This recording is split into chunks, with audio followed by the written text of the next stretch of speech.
Hi friends, this is Vaidya Bhagyashree Chowgule. So I've completed my post-graduation from KLE VM Kankanwadi Ayurvedic Mahavidyalaya, and I have 14 years experience of teaching Dravaguna. So we would start, we would join for the series of lectures for Dravaguna through today's Ayurveda, an online mentorship course which is specially designed for the second year students. This, as I've told you, the subject I will be dealing is Dravaguna. So today's topic, as it is in demo class, so today's topic which we'll be covering is as per NCISM syllabus for the second year Dravaguna, which is Dravaguna Vijnana. In this, under this topic, we will be studying define Dravaguna Vijnana and also why or how the Dravaguna Vijnana is necessary in our clinical practice. So I hope that the lectures will be delivered in English and Hindi, and this will be the easiest way to understand the subject. Okay, so the term Dravaguna Vijnana is defined as हम द्रव्यगुण विज्ञान word का definition किस तरह से consider करते हैं. सो चरक सूत्र स्थान 30th चैप्टर में हमें रेफरेंस मिलता है. यतश्चायुष्यानि अनायुष्यानि द्रव्य गुणकर्माणि वेदयेत अपि आयुर्वेदः. हमें आयुर्वेद शास्त्र में आयुर्वेद एक वेद का वो हिस्सा है जिसमें हमें वेद बहुत सारे द्रव्यों के गुण और कर्म बताए जाते हैं. सो वो द्रव्य आयुष्य यानी कि लिविंग या अनायुष्य दैट इज नॉन लिविंग हो सकते हैं. सो द टर्म द्रव्यगुण has been told as Ayurveda is a Veda in which deals with the guna and karma of various dravyas, which are ayushya, that is living, or which are anayushyani. So when we say that ayushya dravya or no, anayushya dravya, that is living things or non-living things, we are considering both chetana. So we all know the differentiation chetana, antashchetana, bahichetana and achetan. So basically जो भी द्रव्य हैं वो divide किए गए हैं, उन्हें बांटा गया है अचेतन या चेतन द्रव्य, लिविंग या नॉन लिविंग चीजें, और जो आयुष्यानी यानी जो चेतन द्रव्य है उनको वापस से हम अंतचेतन और अंत बहिश्चेतन में डिवाइड करते हैं, जबकि अनायुष्य ये नॉन लिविंग थिंग्स आते हैं जिसमें हम लोग रसौषधि को कंसिडर करते हैं. अंतश्चेतन में पेड़ पौधों को कंसिडर किया गया है और अंत बहिश्चेतन में प्राणी द्रव्यों को कंसिडर किया गया. ओके, सो आयुर्वेदिक ऐसा शास्त्र कंसिडर किया गया है कि जिसमें हमें सभी द्रव्य, इस पृथ्वी पे जितने भी द्रव्य हैं वो अचेतन हो, चेतन हो, अंतश्चेतन हो, बहिश्चेतन हो, उन सब द्रव्यों का अलग अलग रेफरेंस हमको आयुर्वेद शास्त्र में मिलता है. और ये द्रव्य किस तरह से काम करते हैं, तो वो अपने गुण और कर्मों की वजह से काम करते हैं. ओके, सो एक्चुअल जो डेफिनेशन है द्रव्य गुण शास्त्र का वो प्रियव्रत शर्मा जी ने बताया था. तो उनके अनुसार द्रव्य गुण शास्त्र क्या है? द्रव्याणाम नाम रूपानी गुणकर्माणि सर्वशः प्रयोगश्चापि वर्ण्यन्ते यस्मिन् द्रव्यं गुणं हितः. सो व्हाट इज द्रव्य गुण? द्रव्य गुण मतलब क्या है? द्रव्य गुण आयुर्वेद का वो ब्रांच है जिसमें हमें नाम रूप, गुण कर्म और प्रयोग, द्रव्यों का प्रयोग का ज्ञान मिलता है. ओके, सो अब सवाल ये उठता है कि तीन हिस्सों में द्रव्य गुण शास्त्र के पढ़ाई को, पूरा जो द्रव्य गुण शास्त्र का अभ्यास है, इस अभ्यास को पूरी तरह हमने तीन सब डिविजन में डिवाइड किया. तो पहला है नाम रूप, दूसरा है गुण कर्म और तीसरा है प्रयोग कर्म. ओके, नाम रूप में क्या आएगा? सो इन नाम रूप we will be studying morphology. Okay, morphology के बारे में पढ़ा जाता है. जैसे कि मान लीजिए कि किसी आप सब लोगों ने छुई मुई, टच मी नॉट का नाम सुना होगा. सो संस्कृत में हम उसे लज्जालू कहते हैं. तो लज्जालू नाम क्यों रखा गया? हाथ लगाते ही उसकी जो पत्तियां हैं वो बंद हो जाती है तो वो शर्मा जाती है, तो इस वजह से लज्जालू नाम रखा गया. ओके, या फिर नेक्स्ट है वत्सनाभि. सो वत्सनाभ करके फर्स्ट ड्रग आप द्रव्यगुण शास्त्र सेकेंड पेपर में पढ़ेंगे द्रव्यगुण शास्त्र के. तो उसको हम लोग वत्सनाभ क्यों कहते हैं? क्योंकि वो जो प्लांट का रूट है, वो रूट वत्स यानी कि बछड़ा, नाभि यानी कि umbilical. So it resembles the umbilical cord of a calf. बछड़े की नाभि नाल की तरह दिखता है। सो दिस इज नाम रूप। So that is what morphology. एक सिनोनियम, एक नाम अगर किसी ड्रग को दिया गया है, तो वो ही नाम स्पेसिफिकली क्यों दिया गया, कुछ और क्यों नहीं कहा गया, इसके बारे में हमें नाम रूप में पता चलता है। गुणकर्म, गुणकर्म यानी कि हम लोग गुण का अर्थ सिर्फ 20 गुरुवादी गुण कंसिडर नहीं करेंगे, बल्कि हम यहाँ पे 41 गुणास कंसिडर करेंगे। ओके, सिर्फ गुण ही नहीं, तो गुण का अर्थ होता है रसादि पंचक, रस, गुण, वीर्य, विपाक, प्रभाव और कर्म। सो गुण कर्म विज्ञान में हम लोग किसी भी द्रव्य का, अब आपने मॉर्फोलॉजी तो पढ़ ली कि चलो हाँ गुड़ुची की एक लता होती है, और उस लता के लीफ इतने बड़े बड़े होते हैं, हार्ट शेप होते हैं, कॉर्डेट शेप होते हैं, फिर उसके ऊपर छिन्न रुहा है, उसके वो जो स्टेम है उसके स्टेम पे लाइंस आएंगे। तो आपने वो सब तो मॉर्फोलॉजी पढ़ लिया, बट अभी उसका मेडिसिनल यूज करना है हमें। तो मेडिसिनल यूज करने से पहले हमें गुरुची का रसगुण वीर्य विपाक और उसका कर्म हमें पता रहना चाहिए। तो हर ड्रग का रस, वीर्य, विपाक, प्रभाव और कर्म का ज्ञान हमें गुण कर्म के अंतर्गत मिलता है। और वही प्रयोग, यानी कि हम उस द्रव्य को किस तरह से कौन से व्याधि में प्रयोग करेंगे। गुरुजी का ही एग्जाम्पल लेके चलते हैं। तो अगर हम मेद्य रसायन का रेफरेंस लेते हैं, तो कहा गया है कि गुरुजी के पत्तों का स्वरस निकाल के उस स्वरस को पियो, so it will act as मेद्य रसायन। वही अगर आपको ज्वर है, विषम ज्वर है, तो विषम ज्वर में कहा जाता है कि गुरुजी सत्व का प्रयोग करो। या फिर आपको कहीं कहीं रेफरेंस मिल जाएगा कि गुड़ुची के जो कांड है, जो स्टेम है, उन स्टेम का काढ़ा बना के पियो। तो कौन सी अवस्था में, कौन से व्याधि में एक ही अकेला ड्रग हम लोग अलग अलग व्याधियों में उसका प्रयोग कर सकते हैं, और कौन सी अवस्था में किस तरह किया जाए, इसका ज्ञान हमें जहां मिले, सो वो है प्रयोग कर्म। ओके, सो बेसिकली द्रव्य गुण शास्त्र यानी कि नाम रूप, it's a combination of Namarupa, Gunakarma, and Prayoga Vijnana. Okay, so that is what I wanted to say. So Namarupa, it is the one which deals with the Dravya Nama, that is nomenclature, and Dravya Rupa, that is morphology of a drug. The pharmacognostic study of the drug is included under Namarupa. Gunakarma is nothing but it deals with the study of Rasa, Guna, Virya, Vipaka, Karma, Prabhava of Dravyas. So here, Rasa, Guna, Virya, Vipaka, Karma, Prabhava of Dravyas, when we talk it in terms of Ayurveda, they sound okay. जब हम modern medicine के हिसाब से बात करना चाहे, then we call it as we go through the pharmacological study of a drug. Okay, so we try to understand the pharmacological study, how this drug is going to act antipyretic, how this drug is going to act as an anti-inflammatory, how it is going to act as antitussive, how it is going to act as expectorant. So ये जो pharmacological actions हैं, वो हम लोग गुणकर्म में पढ़ते हैं. And the last one is prayoga. So it deals with the therapeutic usage of the dravyas, either in various formulations form or as an ekamulika form. Okay, so what we will do, so in Prayoga Vijnana, either we study the pharmacopoeia, pharmaceutics, and therapeutic application, either in the form of a combination of various drugs, or in a ekamulika prayog. For example, you get a case of difficulty in breathing, आपके पास एक खास सांस लेने में तकलीफ हो रहा है, ऐसा एक आपके पास पेशेंट आता है, तो अगर हम उसे आयुर्वेद के हिसाब से नाम तो देना चाहे, तो हम उसे श्वास व्याधि कौन सी कह सकते हो, सो श्वास is basically patient is suffering from a difficulty in breathing.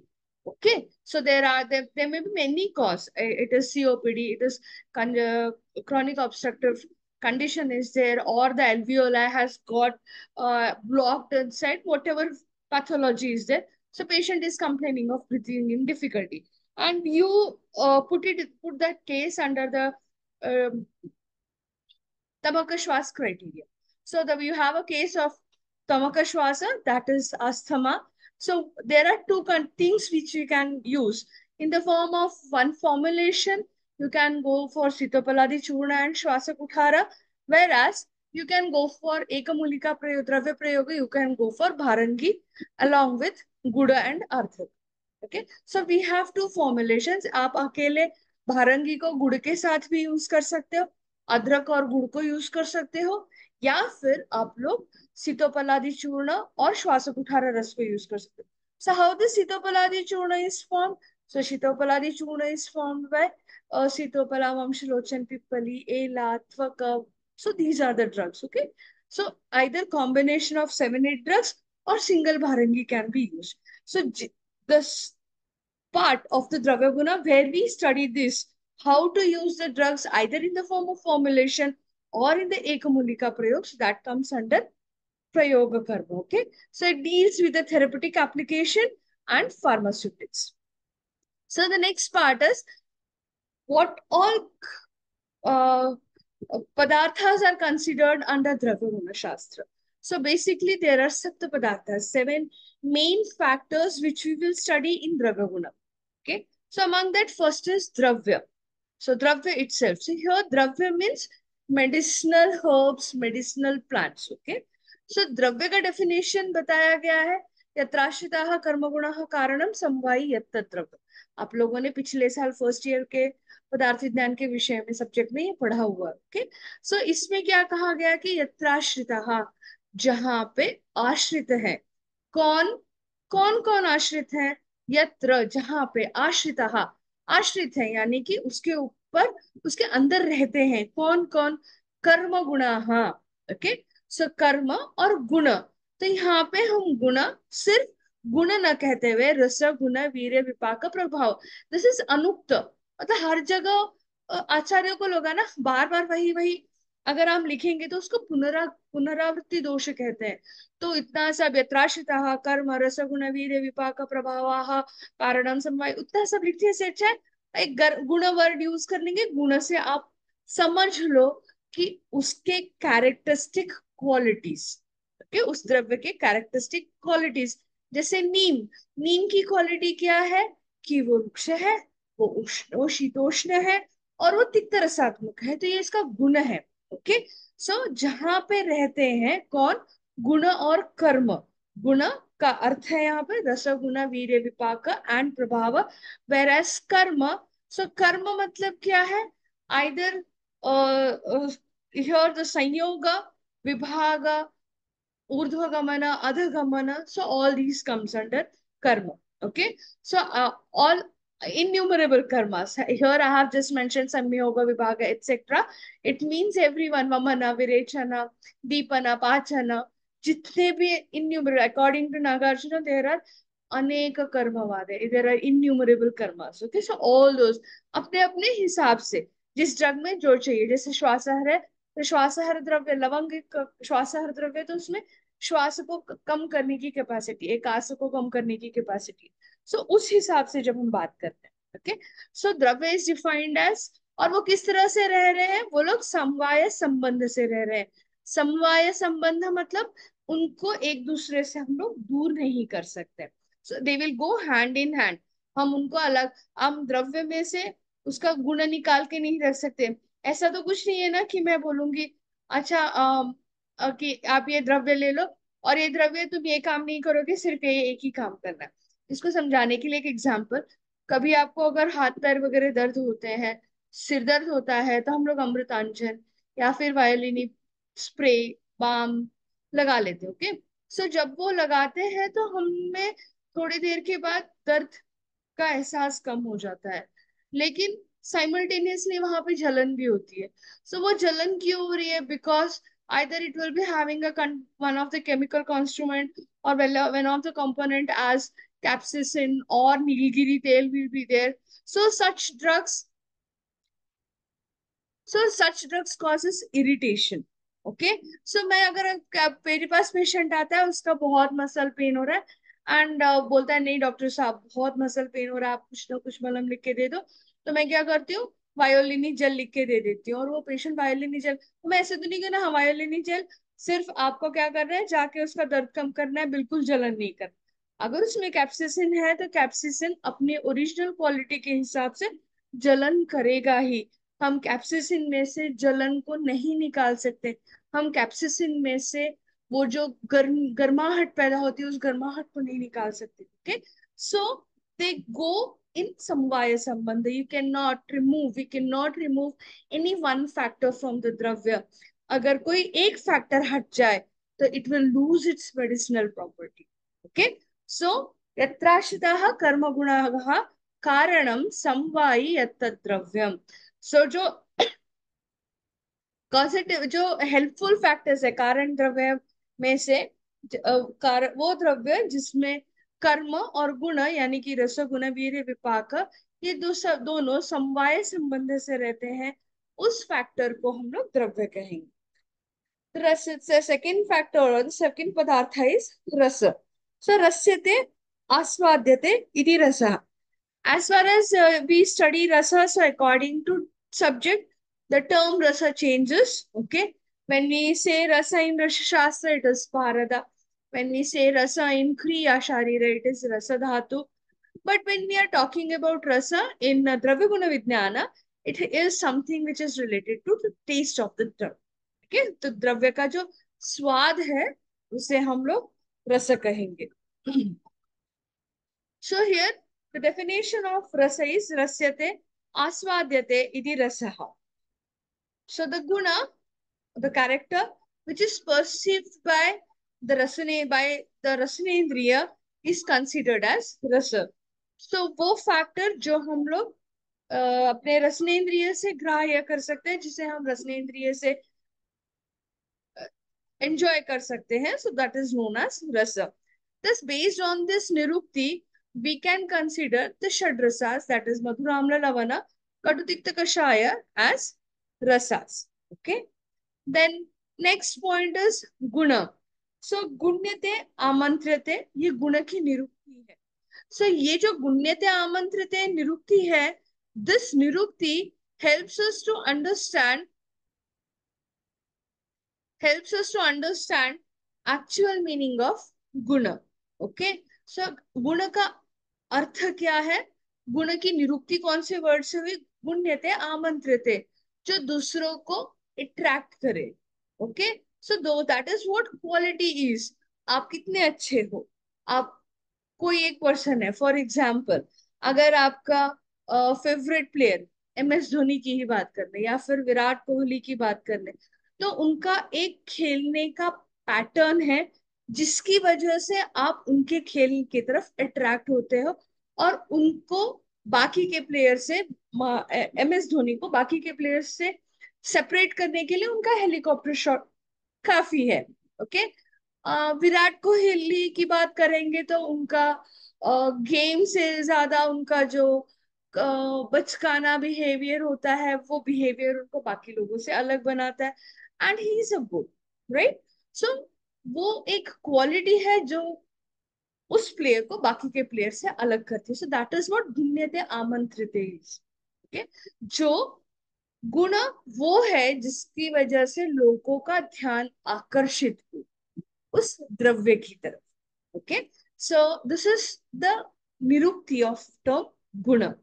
So it is defined as समवायित निश्चेष्ट कारणम गुणः, the padarth which is present in a dravya, the padarth among sapta padarthas, the factor which is present in dravya with the samavaya sambandha.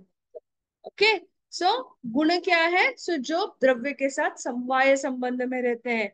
यहाँ पे एक word उन्होंने क्या किया, निश्चेष्ट, वो इनएक्टिव हो जाएंगे, कब होंगे, अगर हम उनको द्रव्य से अलग कर देंगे उस क्वालिटी को। जैसे कि ice is cold in touch. Okay, ice is cold in touch. So if we remove the coldness from the ice, it will become inactive. Okay, so the quality which is present in dravya and in a samvaya sambandha, and if removed from dravya, it will become inactive. अगर हम ice का coldness ही उसमें से निकाल देंगे तो हमें पता ही नहीं चलेगा कि आइस ठंडा है कि गर्म। Okay, so it becomes inactive. So that is guna. So as you all know, last year we have studied there are 41 types of gunas. So Samanya Gunas, the main division is Samanya Gunas and Vishesha Gunas. So Samanya Gunas are Guruadi Guna and Paradi Gunas, 2010, whereas Vishishta Gunas are 5 in number. So Shabda, Sparsha, Rupa, Rasa, Gandha. Adhyatmic Gunas are Ichha, Dvesha, Sukha, Dukkha, Prayatna, and Buddhi. Okay.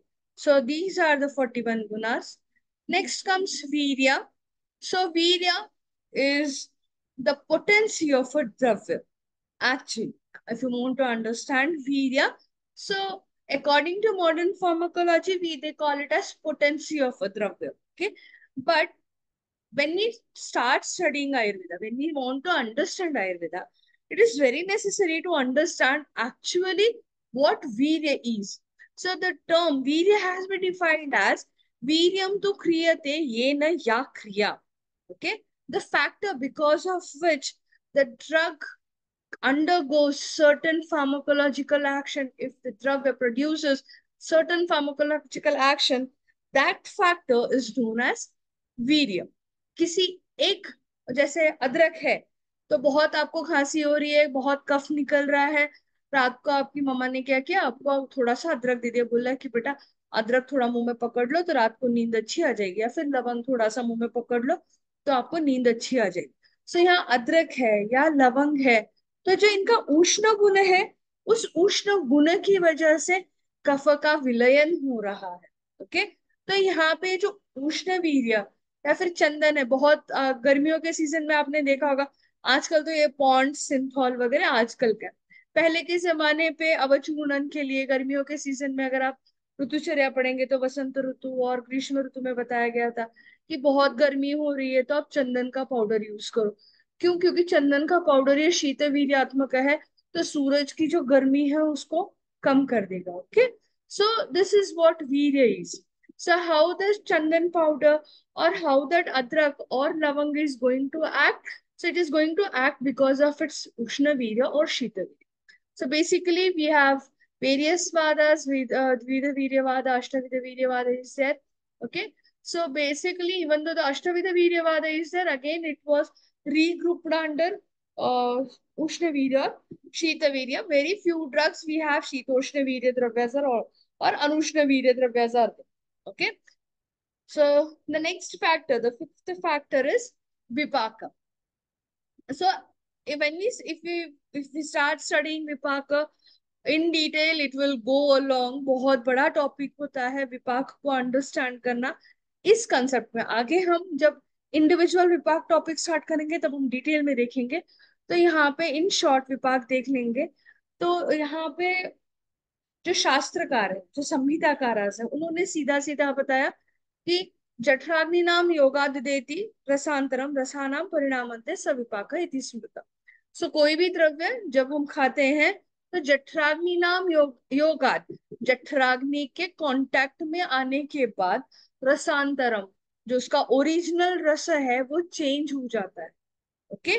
जैसे हमने for example हमने पुलाव खाया.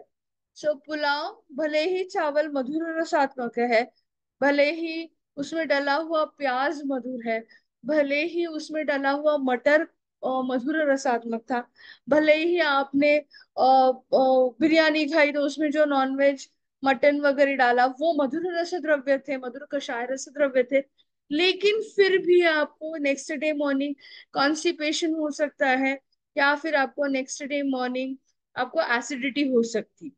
Okay.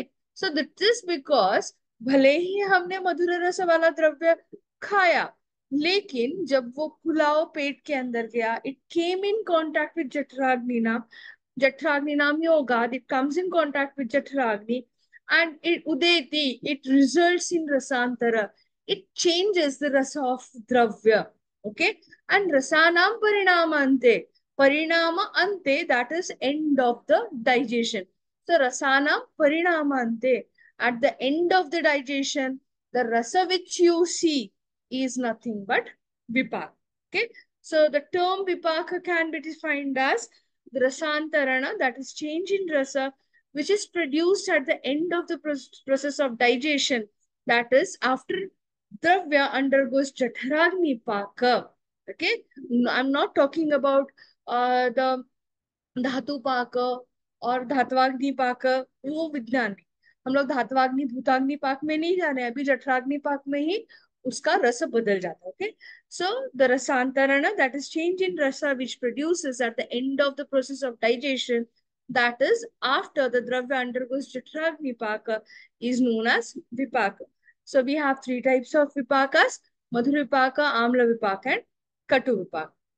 Then the sixth factor is prabhava. Okay, so prabhava has been defined as rasadi samya yat karmam vishishtam tat prabhavajam.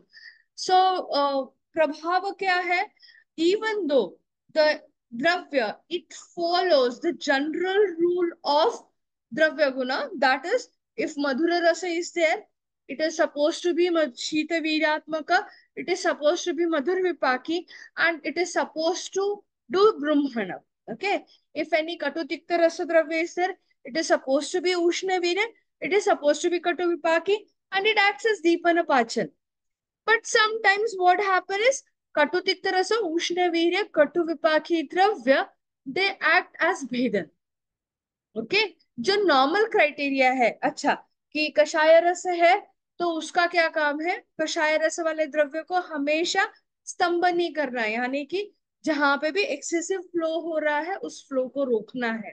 हाँ, लेकिन हरित की कषाय रस प्रधान होते हुए भी क्या करता है? अनुलोमन करता है। तो अनुलोमन मतलब रसादी साम्य, जो जनरल रूल है वो जनरल रूल फॉलो करते हुए भी काफी बार हमें कुछ अलग स्पेसिफिक कर्म दिख जाते हैं, जिसे हम लोग प्रभाव कहते हैं। The factor which is responsible for producing विशिष्ट कर्म, they are capable of showing a specific in a special pharmacological action, even though they follow rasa virya vipaka criteria of the dravya according to the principles given in classic. So that factor is known as prabhava. For example, generally हम क्या कहते हैं कि मधुर रस द्रव्य जो होते हैं वो मधुर रस द्रव्य रसायन होते हैं, राइट? लेकिन अगर आप गुड़ुची देखोगे तो गुड़ुची ये कड़वा है टेस्ट में, इट्स तिक्त रसात्मक, स्टिल इट एक्ट्स एज रसायन द्रव्य। ओके, सो here the rasayana activity, the rasayan pharmacological action of a guduchi is its prabhava. Okay, and the last factor is karma. So karma has been defined as संयोगे च विभागे च कारणं द्रव्यमाश्रितं कर्तव्यस्य क्रिया कर्म कर्म नान्यद्यपेक्षते. So any pharmacological action, okay, it requires संयोग और विभाग. So what is संयोग और विभाग? संयोग is nothing but वृद्धि और विभाग is nothing but क्षय. So वृद्धि या क्षय किसका? त्रिदोषों का. ओके, सो हमें कोई भी फार्माकोलॉजिकल एक्शन देखना है तो आइदर वहां पे गुणों का संयोग होना चाहिए या गुणों का विभाग होना चाहिए। जैसे स्निग्ध गुण से स्निग्ध गुण की वृद्धि होनी चाहिए या स्निग्ध गुण से रुक्ष गुण का क्षय होना चाहिए। ओके, आइदर संयोग हैज टू ऑकर और विभाग has to be occur, and the cause for this संयोग and vibhaga resides in this dravya. Karma is nothing but the pharmacological action. So these are the seven factors which we will study in Dravya Guna, or these are the main seven pillars on which the Dravya understanding of Dravya Guna can be done very easily. अगर हमारे ये seven concept clear हैं किसी भी द्रव्य के बारे में, अगर हमें इन सात पदार्थों का ज्ञान अच्छे से है तो हम लोग द्रव्य गुण शास्त्र के बारे में अच्छे से जान सकते हैं। Now the second question which arises is why to understand Dravaguna Vijnana is necessary, and what is the role of Dravaguna Vijnana in clinical practice. Okay, so the first point which I have added is identification of plant.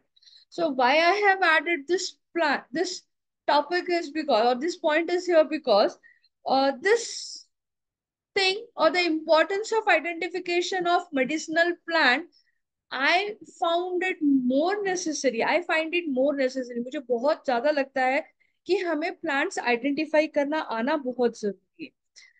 Recent example मैं आपको बता सकती हूँ कि 2020 we all faced covid. Okay, so covid के जो phase था एक साल का, 2020 2021, तो बहुत सारे ड्रग्स आ गए कि लोगों ने बोला कि नहीं, आप हर रोज नए नए आर्टिकल्स आ रहे थे, हर रोज बहुत लोग रिसर्चर्स। आज तक गुडुचि था बेचारा दुनिया में, के अमृत वेल, अमृत बल्ली, गुडुचि, आप उसको कुछ भी बोलो। सो वो तो था बेचारा पेट। बट कोविड के वक्त मैंने ये ऑब्जर्व किया कि बहुत सारे लोगों ने तोड़ तोड़ के खाया है उसे। लेकिन at the same time there were few people who were telling that guduchi has not given the result. Instead of that, the poisonous result of guduchi has been seen. Okay, the first question which arises in my mind, जो पहला चीज मेरे दिमाग में आई थी वो, are the people able to understand or to identify what actually guduchi is? Because उन्होंने कहीं पढ़ा कि गुडुचि कैसे पहचानोगे, तो जो हार्ट शेप्ड लीव्स है वो गुडुचि है। तो अगर आप ऐसे ही बाहर वीड्स, जो आपके घर के आजू बाजू में अगर कहीं गार्डन्स है, तो आप वहां अगर जाके देखोगे तो आपको बहुत से ऐसे क्लाइंबर्स मिलेंगे जिनके लीफ हार्ट शेप्ड है। And it is not necessary that all the cordate leaves or all the heart shaped leaves are guduchi. Okay, there are certain are ipomia species are there. Okay, guduchi is there. Again, in guduchi we have two varieties, guduchi and padma guduchi. Okay, so identification is necessary. Why? Because आपने अगर guduchi, Tinospora cordifolia guduchi कह के आपने अगर Ipomoea का पेड़ का पत्ता या आइपोमिया का स्टेम खा लिया तो आपको पॉइजनिंग होने ही वाला है। Okay, this is the first thing. Second thing, why identification of medicinal plant is necessary? एक आप सब लोग ट्रायल कर सकते हो। आपके आजू बाजू में जो भी ग्रोसरी शॉप्स है वहां जाके, तीन चार अलग अलग ग्रोसरी शॉप्स में से जाके 10-10 ग्राम या 50-10 ग्राम इलायची और 10 ग्राम 50 ग्राम लौंग लेके आइए। तो you will find that the drug which you have procured from each grocery shop, जो 5 ग्रोसरी शॉप अलग अलग से आपने जो लवंग खरीदा या जो इलायची खरीदी, तो आप लोगों को ये पता चलेगा कि हर एक जो ग्रोसरी शॉप था वहां पे अलग क्वालिटी का लवंग मिल रहा है या अलग का क्वालिटी का इलायची मिल रहा है। ओके, सब कुछ में इलायची के जो दाने होंगे वो पूरे सफेद हो चुके होंगे, कुछ में काले काले होंगे या लेकिन बहुत ड्राई होंगे टच के लिए, और कहीं किसी दुकान में जेन्यून करके मिलेगा तो वो बहुत स्निग्ध या बहुत ही स्मूथ स्मूथ सा रहेगा, डार्क ब्लैक कलर का रहेगा। तो जेन्यून ड्रग कौन सा है ये पहचानना जरूरी है। आप लवंग लेने जाओगे तो कहीं कहीं पे आपको ऐसे लवंग मिलेंगे कि छोटे छोटे हैं लौंग, उसका भी पूरी तरह फूल तैयार नहीं हुआ था उसका, या फिर पूरे खिले हुए फूल ही तोड़ के सुखा के डाल दिया, या फिर उसमें से तेल पूरा डिस्टिलेशन करके क्लोव ऑयल निकाल के बाद में लौंग बेच रहे हैं। सो जो आइडेंटिफिकेशन है मेडिसिनल प्लांट का या फिर ड्रग का, ये बहुत जरूरी है। हमने पूरा तेल निकाला हुआ, पूरा क्लोव ऑयल डिस्टिल किया हुआ अगर क्लोव मेडिसिन के लिए यूज किया तो हमें अच्छे रिजल्ट मिलेंगे। नहीं तो फिर ऐसे कंडीशन में वो 5-6 लवंग खिलाने पड़ेंगे। और वही अगर अच्छा फ्रेश लवंग हमको कहीं मिलता है जिसमें जो उसके मेडिसिनल कंटेंट से जो क्लोव ऑयल का परसेंटेज था अगर वो परफेक्ट है, अगर हम ऐसा द्रव्य यूज कर लेते हैं, मिल जाता है हमें, तो हमें कम क्वांटिटी में अच्छा रिजल्ट मिले। Okay, so this is the first thing you should, this is the first thing और first point to be understood, that identification of the medicinal plants is very much necessary, and Dravaguna is the only subject which plays important role in identification of the medicinal herbs or crude drugs. Okay. Then second point, what is the necessity of Dravaguna Shastra in the role of Dravaguna Shastra in clinical practice? The second point is training of quality control. Okay. So training of quality control is in your Dravaguna practical, there are certain practicals like loss on drying, alcohol content, ash volume, soluble ash volume, sorry, insoluble ash value. So ये सब content किए गए हैं। Apart from that, उस द्रव्य में कौन कौन से फ्लेवोनॉइड्स हैं, कौन कौन से टैनिक एसिड प्रेजेंट है कि नहीं, इसके लिए अलग अलग टेस्ट किए जाते हैं। ओके, देन जेन्यूनिटी टेस्ट आता है। सो वो जेन्यूनिटी टेस्ट यानी कि फॉर एग्जांपल आपने देखा होगा कभी करके देखना कि घर में जो हींग यूज होता है, वो हींग क्या करो, एक्चुअल में हींग क्या है कि अगर आप मार्केट से लाया हुआ हींग जो है, आप उसको अगर पानी में घोलते हो तो वो पूरी तरह पानी में मिक्स होना चाहिए, हो जाना चाहिए, नीचे में इनसॉलेबल कुछ भी नहीं बचना चाहिए। लेकिन अगर अभी जो मार्केट में हींग प्रेजेंट है, जो मिलता है, अगर आप वो हींग लेके आते हो, ट्रायल करो, आपने उसको पानी में घोला और बाद में उसको फिल्टर पेपर रख के फिल्टर किया, तो नीचे आपको फिल्टर पेपर के ऊपर बहुत सारा पाउडर पाउडर जैसे स्ट्रक्चर मिलेगा। तो वो कुछ भी हो सकता है, वो मैदा हो सकता है, आटा हो सकता है, रवा हो सकता है, कुछ भी उन्होंने अडल्ट्रेशन यूज किया होगा। So in quality control, what is taught is how to assess the quality of a drug, if it is a good quality or if it is a bad quality. Okay, then comes drug standardization. So drug standardization is something, why it, again it plays an important role in clinical practice. Drug standardization plays a very important role in clinical practice. So the best example is amlaki. Okay, आंवला आपको, आंवला जो है वो आपको हिमालय में भी मिलेगा, आप गुजरात में जाओगे तो गुजरात में भी मिलेगा, आप केरल में जाओगे तो केरल में भी मिलेगा, आप Assam side north north eastern जो है अपने स्टेट्स वहां जाओगे, वहां पे भी मिलेगा। ओके, लेकिन अब वहां पे हमें क्या करना है कि कहाँ कौन से स्टेट का आंवला बहुत अच्छा है। Okay, so that comes in drug standardisation. ऐसे नहीं है कि हाँ चलो करना, मैं यहाँ रहता हूँ, मैंने बहुत सारे आंवला के पेड़ लगा दिए, और मैं कर्नाटका में रहती हूँ तो मैंने बहुत सारे आंवला, 10 एकड़ खेत खरीद के 10 एकड़ में मैंने आंवला का पेड़ लगाया। लेकिन जो कर्नाटका में आंवला उग रहा है और जो हिमालयन रेंज में आंवला उग रहा है, तो दोनों का ड्रग स्टैंडर्डाइजेशन करना है कि अच्छा कौन सा ड्रग ज्यादा आम्ल रसात्मक है, कौन से ड्रग में ज्यादा मेडिसिनल वैल्यूज है, ये स्टडी करके एक स्टैंडर्ड प्रोटोकॉल बनाना है। और फिर मैं बोल पाऊंगी कि नहीं, जो हम लोग आंवला हमने हिमालय से लिया था वो ज्यादा मेडिसिनल वैल्यू वाला है। दिस इज फर्स्ट थिंग, देश। सेकेंड कम्स काल। अगर आप लोगों को याद होगा द्रव्य so if you remember, there comes a point known as drug collection period. Okay, so कौन से सीजन में कौन सा part of drug is to be used, like in shishira rutu the leaves have to be used, or sorry, collected. In vasanta rutu flowers are to be collected. Then in respective, in the fruiting season the fruits are to be collected. In grishma and shishira rutu roots are to be collected. इन ग्रीष्म ऋतु निर्यास is to be collected. सो ये जो context है, ये हम लोगों को पता रहना चाहिए। ओके, सो वो ड्रग स्टैंडर्डाइजेशन में हम डिसाइड करते हैं कि कौन से सीजन में कौन सा पार्ट हमें कलेक्ट करके रखना चाहिए।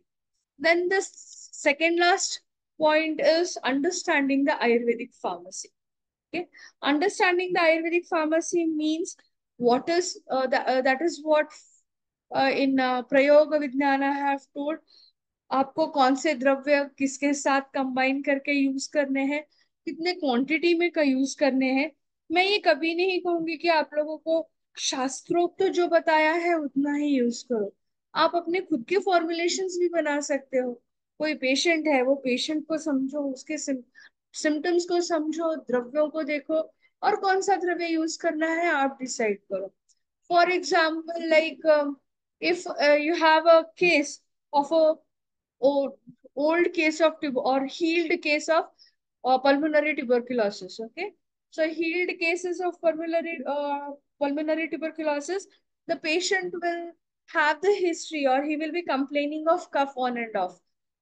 हमेशा उनको थोड़ा बहुत खांसी आता रहेगा, भले ही उनका पल्मोनरी ट्यूबरकुलोसिस ठीक हो गया है। ओके, बट अब उनको हमें दवाई देनी है, तो हम लोग क्या करेंगे, श्वासहर कासाहर द्रव्य देते रहेंगे सारी जिंदगी। बट हमें यहाँ पे उनको बार बार खांसी क्यों हो रही है? Because the alveoli have been injured during the whole pathological cycle of tuberculosis the patient was suffering। okay, जब पेशेंट को ट्यूबरकुलोसिस की बीमारी हुई, पल्मोनरी ट्यूबरकुलोसिस की बीमारी हुई, उस वक्त एल्वियोलाइज को इंजरी हुआ था।